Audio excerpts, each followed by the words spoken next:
There have been plenty of changes in the Big 12 conference, and there are a number of teams in 2024 that can win that conference. Iowa State is one of those teams. Matt Campbell and the Cyclones are coming in with plenty of returning talent. And today we take a deep look into what the Cyclones could be in 2024. Before we do that, though, make sure to subscribe to the channel, like this video, share it as well. Goes a long way in helping this deep dive series continue. It helps the channel tremendously. We've already seen great growth with the channel because of you, and we are going to continue that here with Iowa State. We'll start with Campbell. Campbell's done such a good job, and there's obviously been talk about him leaving when you have a successful season, and we could be talking about that at the end of this year. A 7-6 season obviously didn't have as much buzz surrounding him as previous years, so you didn't hear that as much. But this is someone who knows what he's doing at certain stops. And we've seen that at Toledo. We saw it now at Iowa State. He has built a good thing. And the question just becomes, is this going to be enough for him? Is he okay with what the ceiling that he hits? Is he satisfied with what he has at Iowa State? I think that he could be with the Cyclones for a long time, but there's always going to be that concern after, even a 9-10 win season. Is Matt Campbell going to stay? But for now, he's back and he's one of the better coaches in college football. I really respect what he's done. And especially when you're living in an age where everyone leaves for a bigger job, everyone leaves for the Power Five opportunity that is one of the big names. And granted, he left Toledo for Iowa State, but he is stuck with the Cyclones longer than I think a lot of people expected. And that's really exciting if you're a Cyclones fan, especially this year. Now, when you look at what happened last year, you saw some consistent play on one side of the ball. The offense obviously was a little bit more of the struggle bus, if you will, but there's reason to believe that changes this year. There's reason to believe that this defense will be good once again. And there's reason to believe that this offense could be extremely explosive. I think that this is a group that will be really fun, really tough to beat, especially in a conference that's very deep. The Big 12 is featuring a number of new teams, but teams like Iowa State still remain in the mix because of the talent they have returning. Now, the transfer portal isn't something that I would say Iowa State hammers that much because they more address what they need through, the recruiting and whatnot. They did bring in some transfers, and I think that they hit some pretty big hits here in terms of additions. Galen Jackson will be an underrated transfer from Eastern Michigan. He'll add to that running back room. You look at a guy like Isaiah Alston, someone who didn't do a ton at Army in terms of catches, but when he did catch the ball, he was averaging nearly 30 yards per catch. So someone who is going to make a big difference in terms of explosive play. And now we get to see what can he do now that he's going to be required to be more of a factor in that passing attack. Obviously, Army's triple option attack didn't give him that many opportunities, but with Iowa State, he's going to get that. Kennard Snyder, another good addition there, someone who is going to figure into that defensive line rotation. So someone who will definitely contribute there. And then a couple of offensive linemen that will see time, whether it's a starter or not. Jalen Travis is an underrated transfer coming from Princeton, and Dylan Barrett is someone who could really see more time as a rotational player from Wisconsin. But again, you could see if injuries happen hit this group or whatnot, you could see some guys step up maybe then earlier than you expected. You lost a couple of players to the transfer portal, but I think if you ask most Iowa State fans, you're not essentially concerned about the talent level that you lost because most of them would have been rotational players, backups, guys that just weren't going to contribute this year. And that really is exciting if you're an Iowa State fan because you have a lot coming back, you have a lot to be excited about, and you have good depth despite those losses. And really, it's coming down to what the ceiling looks like. This is going to be a different look for everyone. It's going to be a different year for everyone in the Big 12 because you lose to Oklahoma and Texas. And yes, there's still plenty of tough competition, and Iowa State has to figure that out. But Iowa State is one of those teams that other teams also have to figure out. And offensively, there's reason to believe that this group takes a step forward. And there's a big reason why is going to be Rocco Becht. Rocco Becht is someone who came seemingly out of nowhere if you don't pay attention to the Big 12 or even pay attention to Iowa State. Rocco Becht was someone you did not expect to hear going forward. And when you look at coming into last year, we obviously had the gambling scandal, and most people kind of just moved on from Iowa State, if you will. They just didn't really pay attention to this group because of certain things off the field. And then you just didn't really think that Iowa State would be a contender. The fact that they finished strong says a lot about the resiliency of that group. And you also get guys like Beck who stepped up when this team needed them the most. Beck threw for over 3,100 yards, 23 touchdowns, a guy who is going to have a much larger role in terms of importance for this offense. This is an offense that finished 50th in passing, so it's a pretty solid group. And we'll talk about the receivers, another big reason why they were so solid. But the rushing attack must improve. A group that finished 103rd. Part of that had to do with you didn't really know who the go-to guy was going to be. You had a number of contributors last year and a couple of them hit the transfer portal. That leaves Abu Sama in the lone or returning go-tos guy. Jalen Jackson, we talked about before, will be a factor as well. But Sama is going to be someone you need to watch, an explosive player who really towards the end of the season commanded the spotlight. Definitely said, this is my job. I'm going to be the starter. I'm going to be the go-to guy, and everyone else can just figure out what their role is behind me.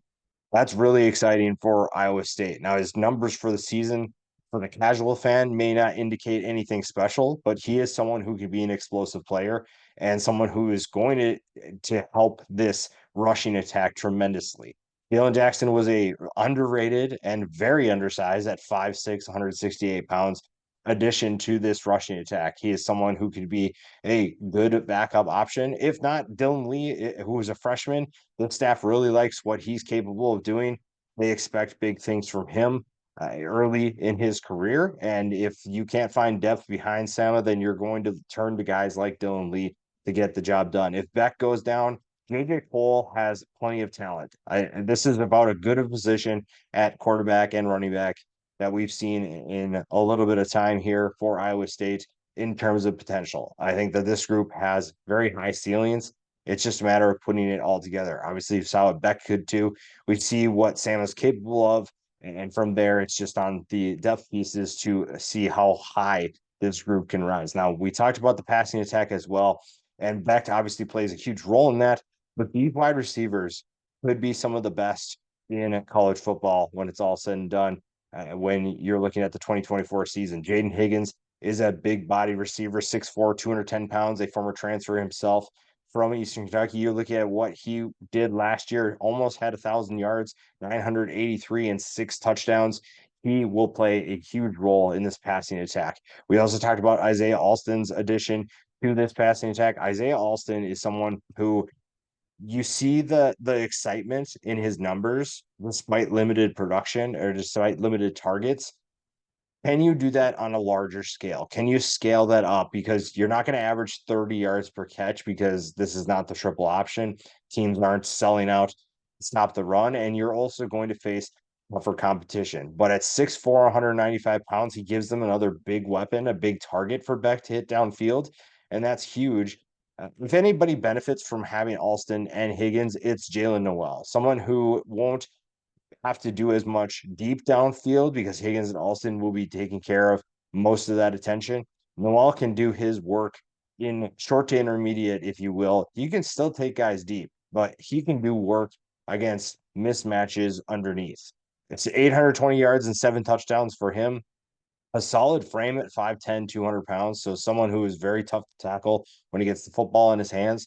And this is a good trio of wide receivers. Behind them, Daniel Jackson's another solid guy that could be a bigger contributor. Eli Green was an underrated transfer addition as well. You got two guys in Alston and Eli Green that are coming from offenses that really like to run the football. Green coming from an NDSU, Alston coming from Army. Those are two guys that did the most with limited targets and limited opportunities. Green had only 45 catches, but turned that into 877 yards, nearly averaged 20 yards per catch. So they know what to do when they get the football in their hands, they know when it's their chance to make a play, they are going to step up in a big way. The tight end position is a little bit different for Iowa State. You're going to have multiple tight end sets as frequently as you can possibly imagine. Benjamin Brahmer is someone who is just the next in that line of talented tight ends. We've seen Iowa State produce a number of exciting tight ends, and this is a group that will fly under the radar heading into the year because we don't really know what we're going to get outside of Brahmer. 352 yards and 2 touchdowns, has a 6'7", 240-pound frame. So Beck doesn't have a shortage of big targets to hit downfield. There's not going to be a problem with size in this passing attack. It's just going to be a matter of, can you create separation? Can you create explosive plays? And the tight end position obviously isn't going to be something that you rely on in terms of consistently creating those explosive plays, but they are going to be asked to make plays in passing attack. Now, some of these guys are a little bit more on the blocking side because, again, with multiple tight end sets means you're still going to run the football too. So you have to be able to block. And I think that this is a good group. When you look at Steve Klotz, you have Gabe Burgle, Tyler Moore.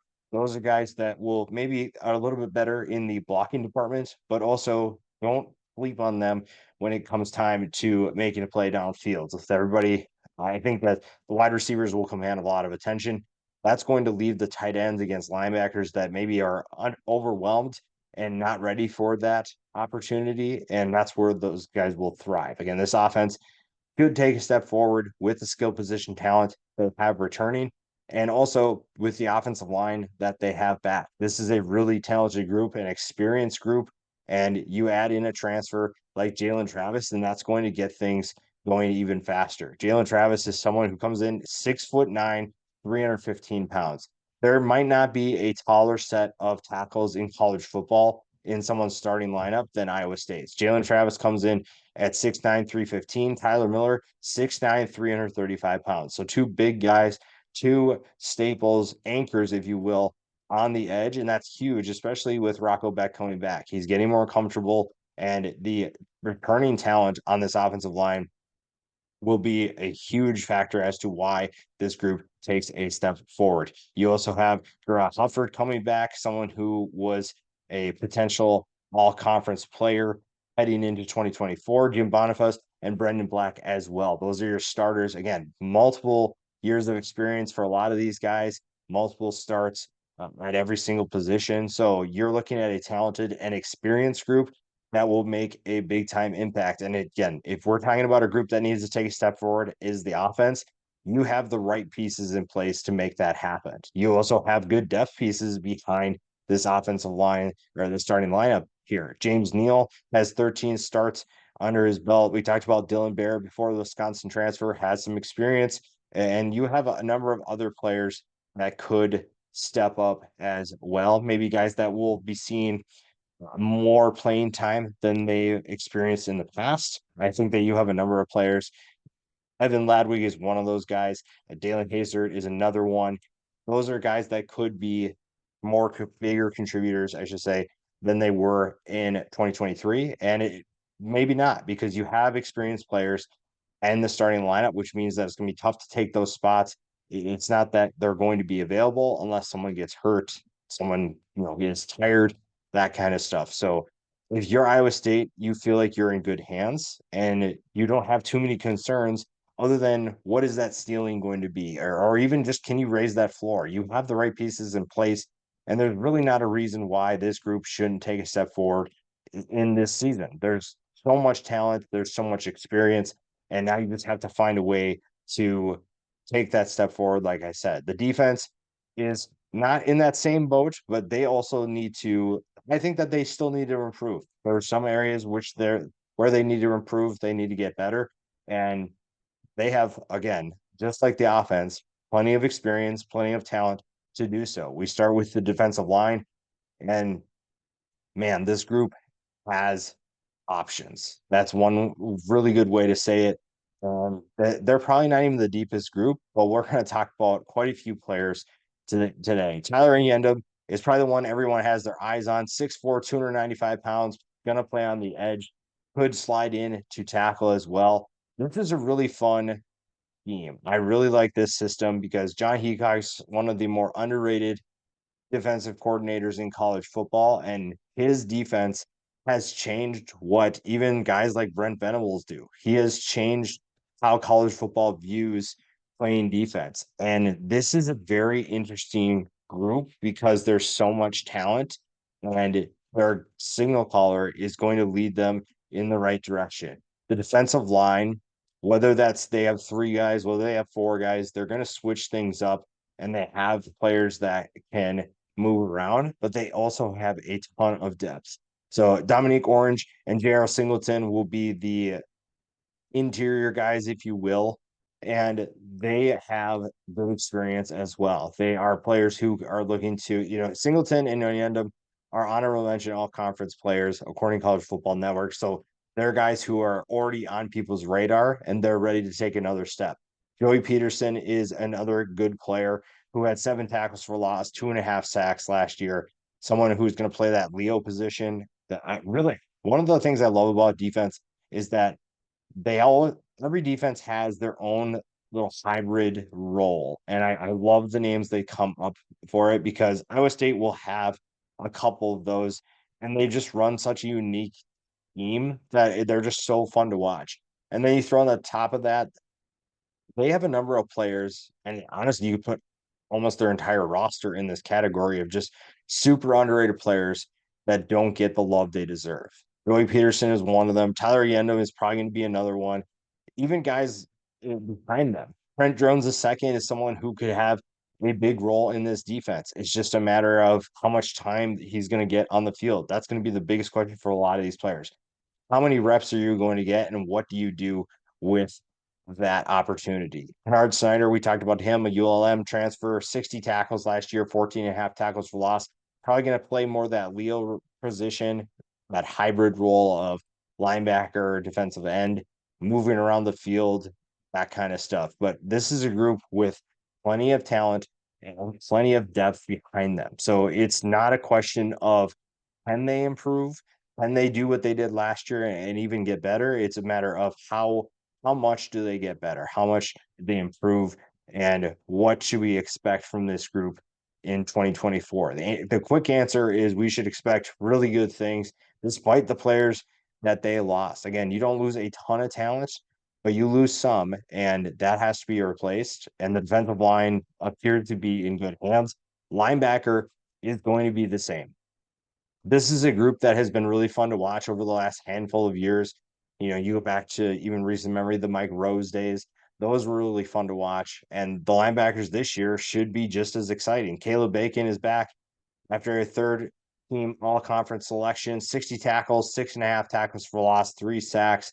Someone who is the leader of that group, a natural playmaker, and he has guys around him that are going to push him for that production. They're going to push him to be better. Jack Sadowski, the fifth, is another player to keep an eye on. A little bit less production at 33 tackles, 2.5 tackles for loss, but someone who is definitely capable of elevating everyone around him and taking a step forward himself. Will McLaughlin playing that strong linebacker spot. He is another player to keep an eye on. 46 tackles, 7 tackles for loss, 2 interceptions last year as well, 1 fumble recovery. A guy who's just all over the field. That's what you really love to see for Iowa State is guys who are just naturals at making plays. They have a knack for getting to the football and know exactly what they're doing. This is a group that will do that. Jacob Ellis is another name to keep an eye on. 15 tackles last year. Zachary Lovett, Carson Willage is a name that I think everyone is pretty high on in that program. They're excited to see what he can do. Again, they'll have depth, they'll have talent. It's really not a question of if they have it, it's just a matter of how much can they improve? How can they get this team to ultimately a Big 12 championship game appearance? Because this is a team that's definitely capable of doing that with the talent that you have. But you have to take that step. You do have to take a step forward. This is a group that finished 7-6. There's a reason why they finished 7-6. And a big reason why was the adversity they face off the field. That's obviously over. And so now you have to take that opportunity you've been given and show that you can take that next step. and become a team that's going to compete, like I said, for a conference championship. Now, the group that's really exciting, arguably could be the best secondary in the Big 12. You have maybe a strong argument for one of the best in college football. This secondary is loaded. Everything obviously starts at the safety position. This three safety set is really fun because they use those guys so differently. And each of them is, I think, really fun to watch in their own regard. Jeremiah Cooper had a monster year last year with 5 interceptions. Teams know that he is a ball hawk. He is very capable of making plays, and they're probably going to avoid throwing his way as much as possible. The problem with that is when you have Bo Frailer and Malik Verdon coming back, you have some I think, real contemplating to do because you can't just, I mean, these two combined for 5 interceptions themselves last year. So you can't just throw the ball anywhere. You have to be aware of who's on the field and know exactly what you're doing. You can't be erratic with your throws because these safeties will make you pay. And also the size that you have at the safety position. Jeremiah Cooper is the smallest one at 6 foot, 185 pounds. Bo Frailer's built pretty solid, could play up at that linebacker position. They'll move him around quite a bit. He had 107 tackles last year, so it's not surprising. 6'2", 220. And then Malik Vernon comes in at 6'4", 225. So you have guys that are going to be physical. They are going to make life difficult. And then that means, okay, well, let's just focus on the corners. Now, that being said, Miles Purchase, probably not someone that you want to test. Teams tested him last year and he passed a lot of those tests. Montez Williams has taken on a little bit of a newer role, so you probably expect teams to test him. But again, you're going to have help with those safeties over the top. So you're not going to be put on an island. Williams is a talented player who the staff believes in, and it's going to be fun to see what he's capable of doing in that new role. Now, if you're looking for guys behind them, they have options. You know, freshman Quentin Taylor Jr. is probably the one that everyone's talking about the most. Someone who came on strong in the spring. The staff really likes what they see in him. And he is someone that could take on a big role early in his career. You're not going to see that a ton with Iowa State because of their development with their players. You're going to see, juniors and seniors, sophomores really take on most of those starting spots. And you see that with this group. But a guy that is coming in with plenty of talent, Taylor could be someone that bucks that trend, someone who could get into the starting lineup or get into the rotation, and someone who is capable of making plays.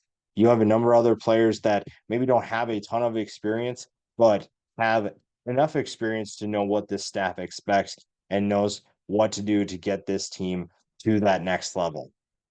Now, when you talk about strengths and concerns of this team, a lot of them are pretty obvious. And the strengths to me, wide receivers obviously an easy one because of Higgins and Noel coming back.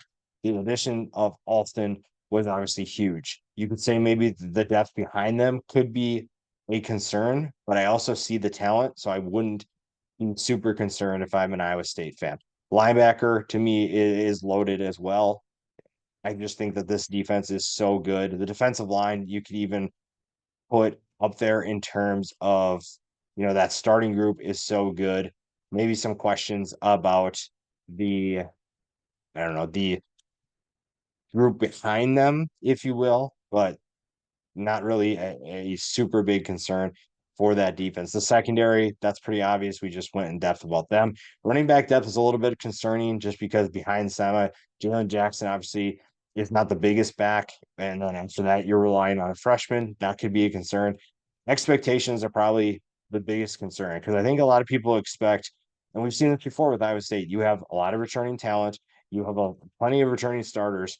When you get to the Big 12 championship game, everyone, I think a lot of people are still sleeping on Iowa State, but I also think within these circles, within the Iowa State circles, people are expecting to take that step and get to the top of the conference, even with these new teams. And I don't really blame them. Matt Campbell's done a great job of building this program, and year in and year out, they expect to be in that conversation. So you have to be able to deal with those expectations and find ways to win football games. And that's just how it's going to be. And this group knows it. They know what's expected. They know how high the expectations are, and it's just a matter of executing. The offense is probably going to be the X factor because of that. This is a group that struggled in certain categories, and if you can take a step forward, then there shouldn't be too many concerns about reaching those goals. When you look at the schedule for Iowa State, this is a group that has a ceiling that sits you at 10-2. I think that a 10-2 season would be really good. Floor to me is 5-7. But again, when I say ceiling and floor, ceiling is like everything is going perfectly or near perfectly, everything is going your way. And then floor is just everything implodes. And when you're looking at this schedule, and you look at an optimistic lens versus the pessimistic. North Dakota is obviously a win. An optimist has you winning at Iowa with the struggles, and it's going to be an absolute battle, but it's still a winnable game. Arkansas State should be a win at Houston, and Baylor also should be a win. Again, if you're looking at this game or this schedule optimistically, those should be wins. Same with West Virginia. The next stretch is where things get really tough. The second half of the season is much tougher than the first. So that's why when you look at 10-2, it's feeling almost generous because of how tough the second half of the schedule is. UCF and Texas Tech come to town. Those are two tough teams that will be in that conversation for the Big 12 championship. At Kansas will be tough. Everyone expects Cincinnati to be bad. So you probably expect to win, but you just don't know with that 3 game stretch how beat up will Iowa State be after that. And then at Utah and Kansas State, two teams that many are picking to be the favorites in this conference. What can you do to beat those teams? Because again, if you're sitting at 8-2 heading into those 2 games, or I mean, maybe you're sitting at 10-0. It'd be really surprising, but those are two absolute battles that will be tough to win. But this is a team that's capable of winning those games. This is a team that has the talent. I mean, again, it's easy to say right now because you are you're not even at the beginning of the season. You're in the off season and everything's going right. Nobody's hurt. You don't have, oh, not gonna wait. You don't have a gambling scandal over your head. So this is, a breath of fresh air. You have a fresh start. Matt Campbell knows what he has returning, and this is a group that has potential. Again, if you can live up to those expectations, you can handle a deep conference that maybe doesn't have a favorite, but has plenty of people that are in that conversation. Iowa State is a team that can definitely continue to be part of that conversation. They can take that next step. It's just certain areas that they have to improve upon and raise their ceiling. They probably should raise their floor as well. But if they can take their game to the next level, improve upon a 7-6 season, this will be a really fun team to watch and a team that will contend for the Big 12 championship in 2024.